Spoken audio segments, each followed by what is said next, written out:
19 साल की अनिर्का का पति दीनानाथ 3 जून को फोन करके अनिर्का के भाई से पूछता है कि क्या उसकी बहन मायके आई है। भाई के इनकार करने पर दीनानाथ बताता है कि उसकी बहन लापता हो गई है।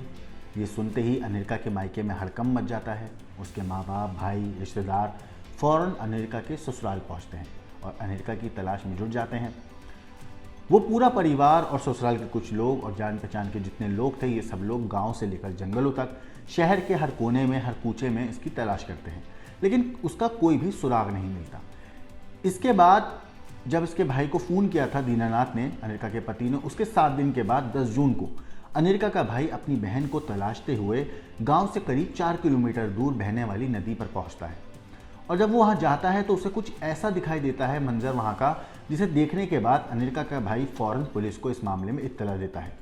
जब पुलिस मौका वारदात पर पहुँचती है और वहाँ पर जब खोजबीन करती है तो उनके पैरों तले भी ज़मीन खिसक गई थी। नमस्कार, मेरा नाम है मोहम्मद आसिम और आप देख रहे हैं क्राइम तक। इस कहानी की शुरुआत होती है मंगलवार 23 अप्रैल 2024 को, जब अनिर्का अपने हाथों में पति के नाम की मेहंदी रचाकर ससुराल की दहलीज पर कदम रखती है। 19 साल की अनिर्का के लाखों सपने होंगे। वो अपनी ज़िंदगी के एक नए मोड़ पर थी, जहाँ से वो अब किसी की बहू, बीवी, भाभी, देवरानी और ना जाने कितने नए नए रिश्ते में बंध रही थी। मगर उसे पता नहीं था कि 7 फेरे लेते वक्त उसके पति ने जो वादे किए थे, वो सब शादी के 40 दिन के बाद अनिर्का के खून से ही धुलने वाले हैं।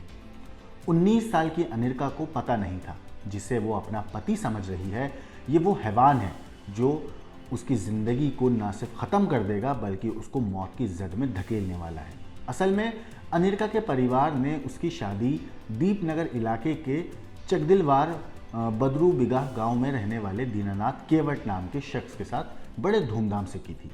पिता के घर से विदा हुई अनिर्का की आंखों में अपनी नई गृहस्थी को लेकर सुनहरे सपने थे। वो अपने पति, अपने ससुराल को लेकर खुश थी।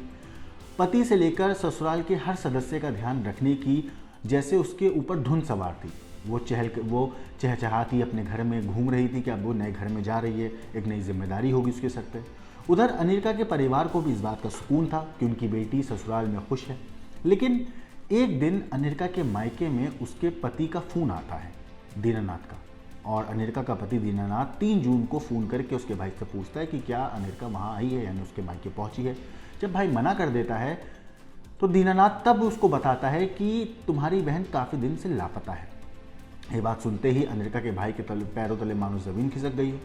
उसके घर में कोहराम मच जाता है। सब घर वाले, परिवार वाले सब परेशान हो जाते हैं। भाई, माँ, बाप, जितने रिश्तेदार थे, ये सब लोग ससुराल पहुँचते हैं, उसकी तलाश करते हैं। हर जगह ढूंढा जाता है, तलाश किया जाता है, लेकिन उसकी कोई भी इत्तला नहीं मिलती है।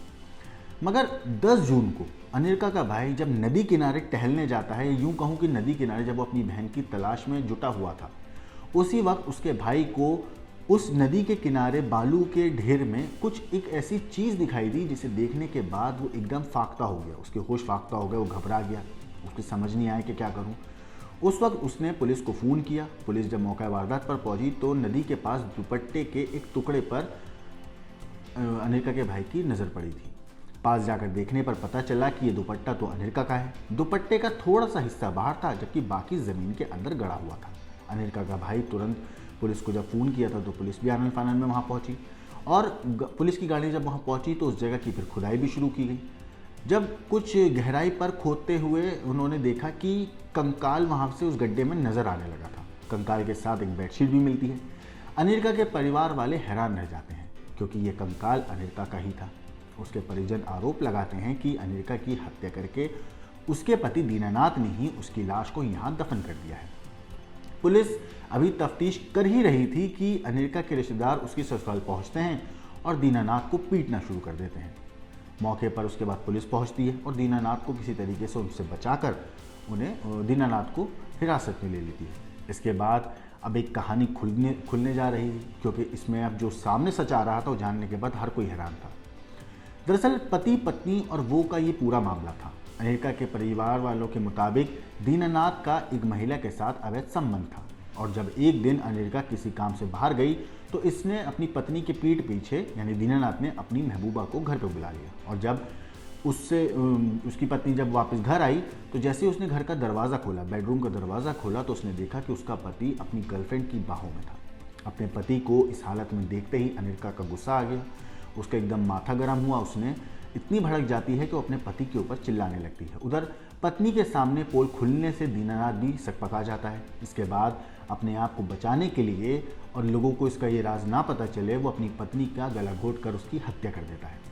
इसके बाद अब उसके शव को ठिकाने लगाने के लिए दीनानाथ अपनी गर्लफ्रेंड के साथ मिलकर नदी किनारे एक गड्ढा खोदता है और वहाँ अनिका के शव को दफना देता है और उसके बाद ऊपर से केमिकल भी डाल देता है ताकि लाश जल्दी गल जाए।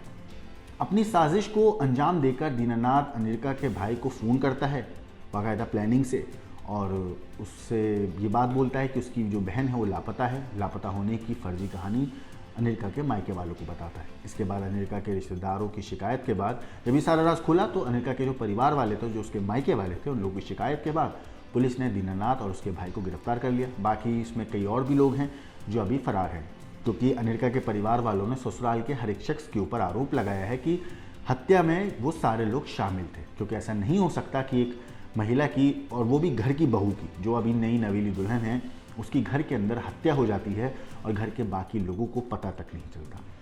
क्योंकि अनिका के परिवार वालों का ये कहना है कि उन्होंने जो शादी करी थी वो बहुत धूमधाम से करी थी। शादी में 1 लाख रुपए और एक बाइक भी दी थी। जो उन्होंने दहेज की डिमांड करी हमने वो सब दिया, लेकिन उसके बाद भी परिवार वाले लालची थे। फिलहाल इसमें पुलिस अब जो है मामले की तफ्तीश कर रही है, अलग अलग एंगल से जांच कर रही है और ये पता लगाने की कोशिश कर रही है कि क्या सच में इस पूरे हत्याकांड में खाली दीनानाथ और उसकी जो गर्लफ्रेंड है वो शामिल थे या घर के बाकी लोग भी इस पूरे वारदात में इन्वॉल्वमेंट था उनका। लेकिन एक चीज़ है, जब परिवार वालों को पता चला कि अनिका की लाश है ये, जब कंकाल को गड्ढे में से निकाला गया, तो उस वक्त परिवार वाले उस हद तक टूट चुके थे कि उन्होंने किसी चीज़ की फिक्र नहीं करी। वो सिर्फ अपनी बेटी का बदला लेना चाहते थे और इसी बदला लेने के लिए वो दीनानाथ के घर पहुंचते हैं, अनिका के ससुराल पहुंचते हैं और उसके बाद दीनानाथ की जमकर वो पिटाई कर देते हैं। किसी तरीके से पुलिस को इस मामले में इत्तला मिलती है। पुलिस जब मौके पर पहुंचती है तब जाके दीनानाथ को ससुराल वालों के कहर से पुलिस बचाती है। अगर उस दिन शायद पुलिस वाले नहीं पहुँचते तो अनिका के परिवार वाले गुस्से में दीनानाथ की हत्या कर देते, क्योंकि उनके सर पे खून सवार था।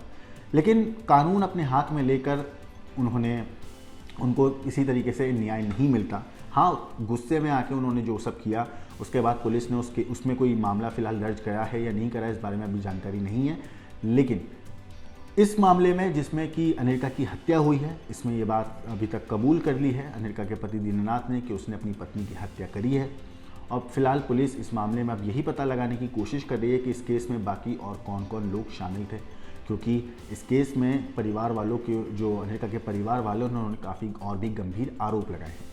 इस केस के ऊपर जो भी अपडेट आएगी हम आपको ज़रूर बताएंगे।